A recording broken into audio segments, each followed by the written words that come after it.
وہ تو آپ کے سامنے ہر چیز بلڈوز کی جا رہی ہے. آج اپوزیشن لیڈر کو بالکل مائک نہیں دیا گیا اور جو ہماری بلکہ کلاس 9 میں کوئی امینڈمنٹ تھی, میں نے بھی امینڈمنٹ کروائی تھی اور میری امینڈمنٹ یہ تھی کہ آپ جتنی بھی سپلیمنٹری گرانٹس دیتے ہیں آپ اس کو ودن 30 days اپنی ویب سائٹ پہ چڑھائیں اور پبلک کریں, کیونکہ آپ جس کے نام پہ ووٹ لے کر آتے ہیں ان کو پتہ ہونا چاہیے کہ ان کا بجٹ کہاں پہ جا رہا ہے, کہاں پہ خرچ ہو رہا ہے اور کتنا ایکسپینڈیچر ہوا ہے. اگر آپ ان سے عوام سے چھپاتے ہیں تو پھر یہی کل کو پتہ چلتا ہے کہ کوئی ٹاپ بیوروکریٹ ہے جس کی تنخواہ تو شاید 3 لاکھ ہے لیکن اس کی اربوں خربوں روپے کی پراپرٹی نکل آتی ہے. اسی طرح اگر کوئی سیاستدان ہے اگر وہ تنخواہ 1-1.5 لاکھ لیتا ہے تو پتہ چلتا ہے کہ اس کی وہ 33 خربوں کی خاندانوں کی جائیدادیں نکل آتی ہیں. تو میں نے تو پبلک ٹرانسپیرنسی کے لیے کہا تھا. پر پی ٹی کا کیا موقف ہے خواجہ آصف صاحب؟ دیکھیں وہ ہم نے پورا یہاں پہ دے دیا ہے. میرا خیال ہے کہ خواجہ آصف کو یہ اختیار نہیں ہے کہ وہ اس طرح کی بات کرے کسی اور ملک کو. جب آپ للکارتے ہیں پہلے آپ پوری جو میجر پالیسی شفٹ ہے وہ آپ کو عوام کو اعتماد میں لینا پڑتا ہے, وہ آپ کو عوام کو بتانا پڑتا ہے. لیکن انفارچونیٹلی مجھے لگتا ہے کہ نہ ان کو ادراک ہے سچویشن کا, نہ یہ سینسٹیوٹی جنگ کی سمجھتے ہیں, نہ یہ اس کے سائیڈ افیکٹ سمجھتے ہیں. اور میرا خیال ہے کہ جس طریقے سے ان کو شاید کوئی حکم ہوا ہے کہ اچانک سے میجر پالیسی شفٹ یہ ہوا ہے کہ انڈیا کو یہ دوست قرار دے دیں گے اور افغانستان کو یہ دشمن قرار دے دیں گے. یہ کوئی چھوٹا معاملہ نہیں ہے, یہ بہت بڑا معاملہ ہے. اور جس طریقے سے بیانات آ رہے ہیں اس سے تو یہی ظاہر ہو رہا ہے. تو جب تک آپ عوام کو بتائیں گے نہیں کہ آپ کی اس وقت میجر پالیسی ہے کیا, اسٹریٹجک سچویشن کیا ہے, اس وقت حالات کیا ہے, نیبرنگ کنٹری کے ساتھ ہم نے کیا پالیسی رکھنی ہے, اس طرح آپ جا کے اسٹرائک کرنے کی اگر وہ دیں گے تو پھر سے تو اور جو ہے ٹینشن بڑھے گی, اس سے اور جو ہے وہ مسائل حالات جو ہے وہ خراب ہوں گے.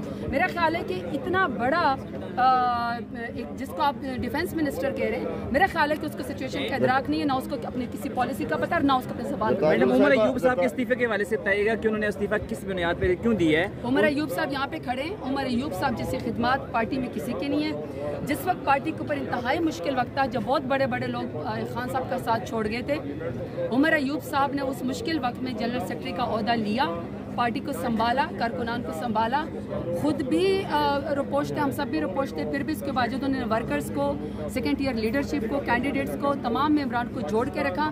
میں سمجھتی ہوں کہ ان کے جیسا کمپیٹنٹ شخص کوئی نہیں ہے. میں تو پرسنلی ان کو عمر بھائی کہتی ہوں. میرا خیال ہے کہ بہت ہی پیارے بندے ہیں وہ, اور ان کی پارٹی کی خدمات. اور سب سے بڑی بات یہ کہ جب وہ میرا خیال ہے کہ اریسٹ تھے تو وہ کورٹ کے اوپر پروٹیکٹیو بیل کے اوپر تھے جب ان کے والد صاحب کا انتقال ہوا تھا. میرے خیال میں ان کی قربانی کی تو پاکستان تحریک انصاف بہت قدر کرتی ہے. لیکن استعفے کے معاملے میں دیکھیں, ہمارے پاس کوئی پوزیشن ہے یا ہمارے پاس ہم کسی جگہ کے کینڈیڈیٹ ہیں یا ہمارے پاس کوئی پورٹ فولیو ہے, وہ سب امانت میرے لیڈر عمران خان کی ہے, ووٹ ان کا ہے, جو وہ فیصلہ کریں گے اس کو ہم قبول کریں. شیر افضل مروت نے استعفیٰ مانگا ہے شبلی فراز سے.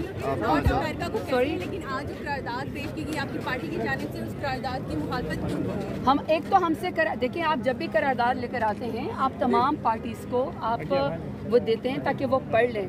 آپ پہلے اس میں بہت ساری چیزوں کی ایڈیشن کرنا پڑے گی, آپ کو تمام لوگ کو آن بورڈ لینا پڑے گا کہ کیا. میری بات سنیں, ایک ریزولوشن اگر آپ لے آئیں انڈائریکٹلی تو بھی کیا اس کے باوجود کیا یہ بات چھپ جائے گی کہ یہاں بچت سے لے کر انڈیپینڈنٹ میڈیا تک اور انڈیپینڈنٹ میڈیا سے لے کر جتنی بھی دوسرے ممالک کی جو وہ ہیں ممبر پارلیمنٹ سے, کیا ان کو نہیں پتا کہ پاکستان میں بدترین 8 فروری کو جو ہے وہ دھاندلی ہوئی. دھاندلی کے علاوہ اس قرارداد کے جو امریکی پارلیمنٹ کی قرارداد ہے اس میں اور بھی بہت سارے پوائنٹ ہیں. اس میں یہ کہ اندرونی معاملات تھے نا, تو آپ کو نہیں لگتا سائفر پھر کیا تھا جب ہم اس وقت چیخ رہے تھے کہ آپ نے ایک رجیم چینج کر کے پاکستان کے سب سے بڑے لیڈر عمران خان کی جو فیڈرل کے علاوہ تقریباً سندھ کے علاوہ تمام صوبوں میں جس کی حکومت ہے, آپ نے اس کی حکومت گرا دی. تب بھی تو ہم یہی کہہ رہے تھے نا کہ آپ ساتھ ہیں, بلکہ یہ تو جو آج قرارداد پیش کر رہے ہیں یہ اس کے اسٹوجز بنے تھے, یہ اس کے ٹولز بنے تھے. انہوں نے ضمیر فروشی کر کے ہماری حکومت گرائی تھی. پہلے اس کا تو یہاں پہ وہ جو ہے نا حساب کریں.